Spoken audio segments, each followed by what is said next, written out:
একযোগে বাংলাদেশের সব খেলোয়াড়রা সাকিব আল হাসানের পাশে দাঁড়িয়ে ফেসবুকে পোস্ট করে যাচ্ছে।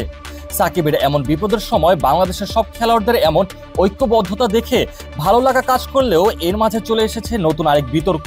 বৈষম্য বিরোধী ছাত্র আন্দোলনের সময় হাতে গোনা কিছু ক্রিকেটার বাদে বাদবাকি বেশিরভাগ ক্রিকেটাররাই সরাসরি আন্দোলনের ব্যাপারে শুরু থেকে ছিলেন একেবারেই নীরব। শেষের দিকে অবশ্য ক্রিকেটাররা ফেসবুকে পোস্ট করলেও অনেকেরই দাবি ততক্ষণে অনেক দেরি হয়ে গিয়েছে। তবে সাকিব আল হাসানের ব্যাপারে প্রাণহানির মামলা দেবার পরপরই বেশিরভাগ ক্রিকেটাররাই নিজ নিজ সোশ্যাল মিডিয়া থেকে পোস্ট করে সাকিব আল হাসানের পাশে এসে দাঁড়িয়েছেন।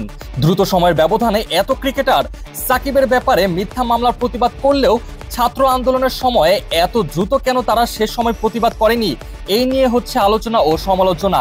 এই ব্যাপারটা উল্লেখ করে একজন লিখেছেন, কি সুন্দর সারি বেঁধে সবাই পোস্ট দিচ্ছে। আমার ভাইদের মৃত্যুর সময় কারো মুখ থেকে কথা বেরোচ্ছিল না, কিন্তু সাকিবের সাফাই গাওয়ার বেলায় সবাই রেডি। সাকিব হত্যা মামলায় জড়িত ছিল কিনা সেই বিতর্কে জড়াবো না, সেটা ছাড়াও হাজারটা ভ্যালিড মামলা দেওয়া যেত। আমি অবাক হচ্ছি এই প্লেয়ারদের বাক স্বাধীনতার ব্যবহার দেখে। পোস্টগুলোর কমেন্ট দেখেও এটা স্পষ্ট যে এদেশের মানুষের পুরনো ব্যবহার ভুলে যেতে দুদিনও লাগে না।